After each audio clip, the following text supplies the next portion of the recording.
जय हिंद दोस्तों, मैं Ramesh Tiwari army and civil service academy में आप सबका स्वागत है। आज का मेरा वीडियो बनाने का मकसद है रिकवरी पे कि आप लोग ट्रेनिंग करने के बाद, दौड़ने के बाद, हार्ड वर्कआउट करने के बाद कौन सी एक्सरसाइज कौन से टाइप में करें, किस मीन्स में करें, किस मेथड से करें कि आप लोगों का बॉडी जैसे अब जो पुरानी अवस्था में आ जाए। शरीर में जो भी ग्लूकोज की और कार्बोहाइड्रेट की बॉडी में कमी हुई है, प्रोटीन की, मिनरल्स और विटामिन्स की कमी हुई है, दोबारा अवस्था में प्रोटीन, विटामिन्स और मिनरल्स, कार्बोहाइड्रेट आपके बॉडी में स्टोरेज हो जाए। जो अभी हमारी ट्रेनिंग के दौरान जो हमारे बॉडी में फटीग हुआ है, लैक्टिक एसिड जमा है, उसको हम स्ट्रेचिंग मेथड से उसको क्या है तोड़ रहे हैं। ये माउंटेन पोस्चर है। माउंटेन पोस्चर में हम स्ट्रेचिंग मेथड से आगे पीछे साइड की स्ट्रेचिंग मेथड से हम आप लोगों का जो थकान है, लैक्टिक एसिड जमा है, उसको तोड़ रहे हैं।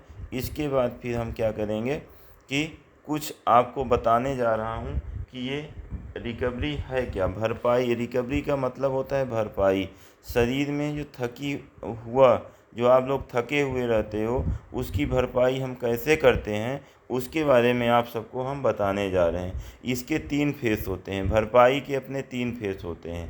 पहली अवस्था होती है, इस अवस्था में क्या है कि जो थकान होती है और भरपाई एक साथ होती है। दूसरी अवस्था में क्या होता है, आरंभ प्रशिक्षण तथा स्पर्धा समाप्त होने तक होता है। जब हम ट्रेनिंग कर लेते हैं तो प्रशिक्षण होने के बाद तक, जब तक हम आपको ट्रेनिंग कराते रहते हैं, तब तक क्या है लोड बॉडी में रहता है। उसके बाद जब आप जाके ब्रेकफास्ट कर लेते हैं, बढ़िया स्ट्रेचिंग कर लेते हैं, सो जाते हैं, उसके बाद आपकी क्या है कि रिकवरी होती है। तीसरी अवस्था है, इस अवस्था में 1 दिन से लेकर के कई दिन तक में आपकी रिकवरी होती है। जब आपको बहुत, जैसे जिस दिन आप लोगों का 1600 मीटर का ट्रायल होता है, उस दिन जब आप 100 में 100% इफ़ेक्ट लगा देते हैं तो आपका 2 से 3 दिन लग जाता है रिकवर होने में। या जिस दिन आप ज़्यादा लॉन्ग कर लेते हैं उस दिन 3 से 4 दिन लग जाता है। पुरानी अवस्था में आपको अंदर से फीलिंग आएगी कि अब हमारी थकान ख़त्म हो चुकी है, मैं रिकवरी। ये माउंटेन पोस्चर से आप लोग को जो मैं करा रहा हूँ एक्सरसाइज, इस एक्सरसाइज का मीन्स है कि आपकी बॉडी में जो भी लैक्टिक एसिड जमा है, लैक्टिक एसिड टूट करके ग्लूकोज के फॉर्म में चेंज हो जाता है, जो हमें फिर से ग्लाइकोजन में चेंज होकर एटीपी में परिवर्तित कर देता है, जिससे हमें दोबारा ऊर्जा मिल जाती है। हमारे शरीर को ऊर्जा का संचार होने लगता है। ऊर्जा के भंडारण में जा कर के बॉडी में ऊर्जा को संचार करता है। ओके, साइड चेंज कर लीजिए। ओके, पैरों को पकड़ करके नीचे झुक जाइए। तो जो आपकी ये थाई मसल है, थाई मसल्स क्या आपका धीरे धीरे धीरे धीरे धीरे धीरे थाई मसल में जमा हुआ हर मसल्स में लैक्टिक एसिड हर मसल्स में जम जाती है। तो जो जितनी भी हमारे बॉडी में मसल्स हैं, आप लोगों के टाइप में जितने टाइप की मसल्स हैं, उस मसल्स को उतने टाइप में हमें क्या है कि ट्रेनिंग कराना पड़ता है। तब जा कर के क्या है कि आपका जो है तो बॉडी की जो ग्रोथ है वो डेवलप होती है, लैक्टिक एसिड टूट जाती है। ओके, होल्ड रखिए, लंबी गहरी सांस लेते जाइए, सांस लेते जाइए और साथ में इसको एक स्थिर अवस्था में होल्ड रखिए। जब स्थिर अवस्था में होल्ड रखेंगे तो आपका टूट जाएगा, जो लैक्टिक एसिड टूट जाएगी। और साथ में क्या है कि आपको दोबारा वापस अवस्था में आकर के पैरों को खोल दीजिए। पैरों को खोलने के बाद और आप बीच में सेंटर में हाथों को रखिए, अप डाउन करिए, ऊपर आसमान की ओर देखिए, अच्छे से देखिए आसमान की ओर। वेरी गुड, बहुत अच्छा, बहुत अच्छा। इसी में आप लोग सुनते भी जाइए। बीच में साइंटिफिक शब्द मैं जोड़ने जा रहा हूँ, जो कि भरपाई को प्रभावित करने वाले कारक क्या होते हैं। Factor effector of pace and of recovery, इसको उत्तेजना में। तो हमें सबसे पहले ध्यान ये देना है कि similar of intensity and similar volume, factor of load, हमें कितने लेवल पे हमें इंटेंसिटी होना चाहिए, कितना वॉल्यूम देना चाहिए, कितनी बार करना चाहिए और कितनी तीव्रता के साथ करना चाहिए, उसी को क्या इंटेंसिटी और वॉल्यूम बोलते हैं। इसके लिए आपको ध्यान देना है कि इसको कब कैसे और किस टाइप में करना है। ओके, खड़े हो जाइए, ठीक है, और दाहिने साइड आप लोग टर्न कर जाइए और फिर आप लोग एक हाथ को अप डाउन करके, इससे आपकी थाई मसल्स जो है, थाई मसल्स में जो आपका जमा हुआ है लैक्टिक एसिड वो टूटेगा, नेचुरल आपकी स्ट्रेंथ डेवलपमेंट होती है। इसी में आप सुनते जाइए। तो क्या होता है, भार प्रशिक्षण के प्रकार, टाइप ऑफ ट्रेनिंग लोड, प्रदर्शन को अच्छा बनाने के लिए अलग अलग जो हम प्रक्रिया का उपयोग जो करते हैं, जहां ऊर्जा एटीपी तथा पीसी से प्राप्त होती है, वहीं भरपाई भी आसानी से हो जाती है। जहां थकावट का कारण है ग्लाइकोजन के कारण हो, वहां भरपाई 10 घंटे से लेके 2 दिन के बीच में होती है। तो ये जो हम आपको एक्सरसाइज करा रहा हूँ, इससे क्या होती है, 50 से लेकर के 60% आपकी भरपाई तत्काल हो जाती है अगर सही से आप लोगों ने एक्सरसाइज कर लिया, और शेष क्या है, स्ट्रेचिंग के माध्यम से हो जाती है। अगर आपने सही एक्सरसाइज नहीं किया तो ये भरपाई आपको 2 से 3 दिन लग जाते हैं आपको क्या है, रिकवरी करने में, बॉडी को वापस अवस्था में। बैठ जाइए, बैठ करके पूरे पैरों को, थाई को, काम मसल को शेक करिए। जब आप थाई और काम मसल को शेक करेंगे तो जा कर के आपका क्या है, बिल्कुल बॉडी रिलैक्स रहेगी। ऊपर उठा लीजिए, पूरा शेक करिए, शेक करिए, जो खून का जमाव है ये पूरा क्या है कि टूट टूट जाए और नेचुरल जो ब्लड फ्लो में हो जाए। और जो हम दौड़ के आए हो, आप लोग दौड़ने की वजह से ब्लड का जो थिकनेस लेवल है, क्लोटिंग लेवल है, वो ज़्यादा नीचे की ओर हो जाता है। उसको हम दोबारा वापस क्या है, पैरों की एक्सरसाइज करके, पैरों को ऊपर करके हम दोबारा अपनी अवस्था में ला दें। अब ये है मेन चीज़, आपको सुनते जाइए। भरपाई के साधन, मीन्स ऑफ रिकवरी, इससे कई साधन होते हैं। इसके एक तो शिक्षा पद्धति से जुड़े साधन, शिक्षा से भी आपको जुड़ना होगा, तब जाके आपको, जब सही शिक्षा से जुड़ेंगे तो भरपाई के साधन को आप अच्छे से कर लेंगे। इसको करते जाइए, जो कमर को बैक स्ट्रेंथ के लिए है। दूसरा है पोषक तत्व के साधन, पोषक तत्व अच्छा खाएंगे, अच्छी डाइट लेंगे तभी होगा। तीसरा हो जाता है शारीरिक शिक्षा से जुड़े साधन, शारीरिक शिक्षा से। और चौथा साधन हो जाता है मनोविज्ञान द्वारा उपलब्ध साधन, साइकोलॉजिकल आपका होता है। शिक्षा पद्धति से जुड़े साधन जैसे हो जाते हैं ट्रेनिंग, जो मैथोलॉजी ऑफ रिलेटेड मीन्स, सभी घटक से यहाँ अधिक महत्वपूर्ण है।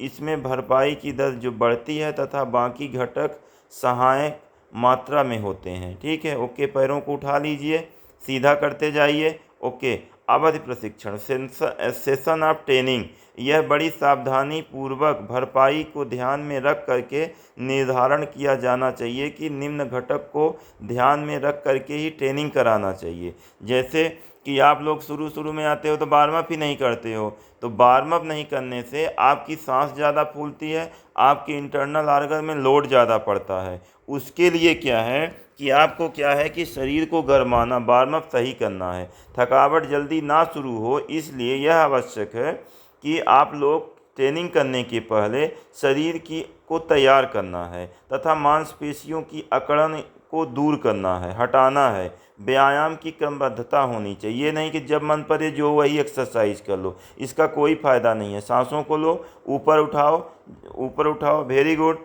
अब व्यायाम की क्रमबद्धता होना चाहिए, एक्सरसाइज सीक्वेंस, सारे व्यायाम अपनी क्रमबद्धता के लिए होना चाहिए।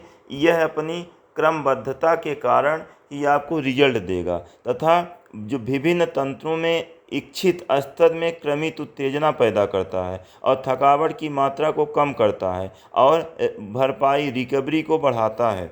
मेन, अब दूसरी चीज़, इसको सीधा कर लीजिए, पैर को सीधा देखिए, ठीक है। अब प्रदर्शन से जुड़ी क्रमबद्धता, sequence of performing of task, क्या होता है कि व्यायाम में अतिरिक्त प्रदर्शन संबंधी क्रियाएं में भी क्रमबद्धता होनी चाहिए। प्रशिक्षण के चलते वेग का तालमेल, तकनीक का विकास की ओर ध्यान पहले तथा क्रम अनुसार बल की ओर ध्यान दिया जाना चाहिए तथा सहनशीलता का विकास अंत में होना चाहिए। ओके, बैठ करके आराम से रिलैक्स करते रहो, इसको सुनते भी रहो, जो मैं बोल रहा हूँ उसको सुनते रहो, ठीक है। और विराम के बीच में विश्राम, pace of rest between repetition of load, हर एक्सरसाइज के बीच में आपको क्या है, रिकवरी लेना है, तब जाके आपकी जो है तो रिकवरी आपकी और अच्छी होगी, आपकी जो भरपाई शरीर में और अच्छे से होगी। फिर क्या होता है, समय अंतराल, लिम्बर डाउन। लिम्बर डाउन क्या होता है कि समय अंतराल क्या है, जब आप ट्रेनिंग कर लेते हो तो आपका लिम्बर डाउन जो होना चाहिए बहुत अच्छे से होना चाहिए, और प्रशिक्षण चक्र साइकिल प्रोसेस ट्रेनिंग सही होनी चाहिए। अब मेन है पोषण के स्रोत, जो आपका होता है न्यूट्रिशंस ऑफ मीन्स, पोषण का स्रोत आपका सही होना चाहिए।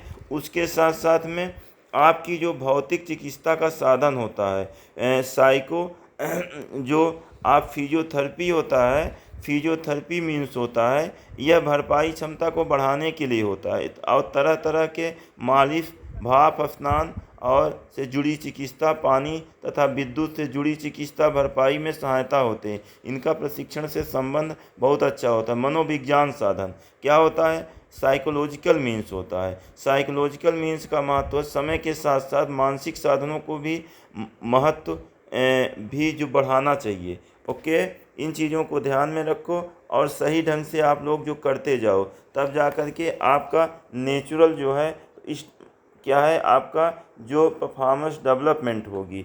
ओके, और आपकी थकान जल्दी से दूर हो जाएगी।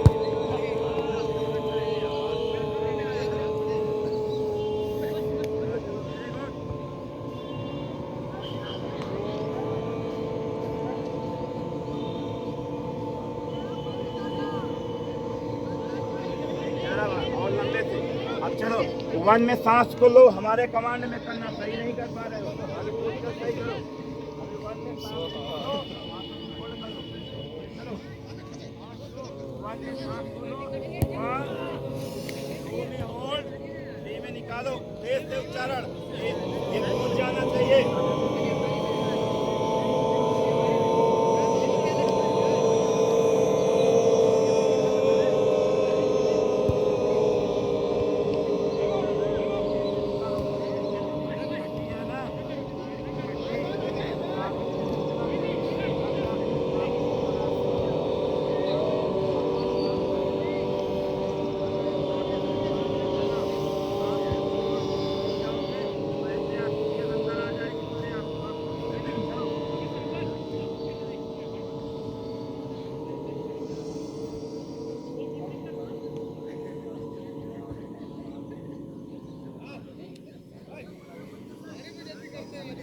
वेरी गुड, हाथों को रगड़ो, हाथों को करो।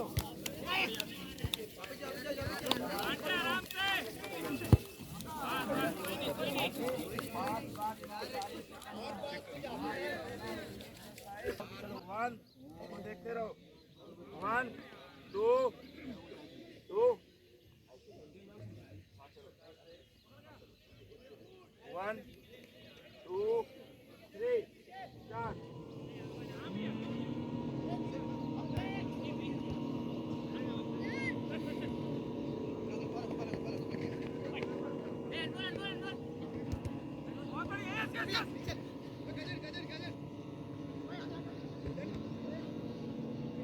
पांच बार करो, 5 बार, कान में उंगली डाल करके लंबी गहरी सांस लो।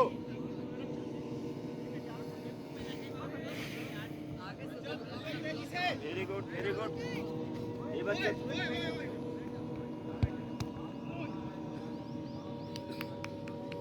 अंदर ही अंदर 5 बार करो,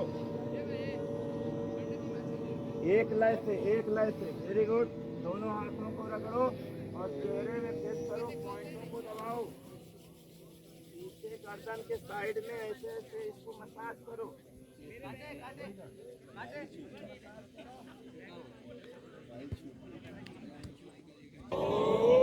सर्वे भवन्तु सुखिनः, सर्वे भवन्तु सुखिनः, सर्वे सन्तु निरामयाः, सर्वे सन्तु निरामयाः, सर्वे भद्राणि पश्यन्तु, सर्वे भद्राणि पश्यन्तु, मा कश्चित् दुःखभाग् भवेत्, मा कश्चित् दुःखभाग् भवेत्। ओम शांति शांति शांति शांति शांति शांति। ओके, शांति पाठ करके आपको बहुत ही अच्छा लग रहा है ना? और आराम से बढ़िया। आज ज़्यादातर लोगों का व्रत है, तो शाम को आज ट्रेनिंग नहीं होगी। फिर हम मिलते हैं मॉर्निंग में 5:30 पे परेड ग्राउंड में।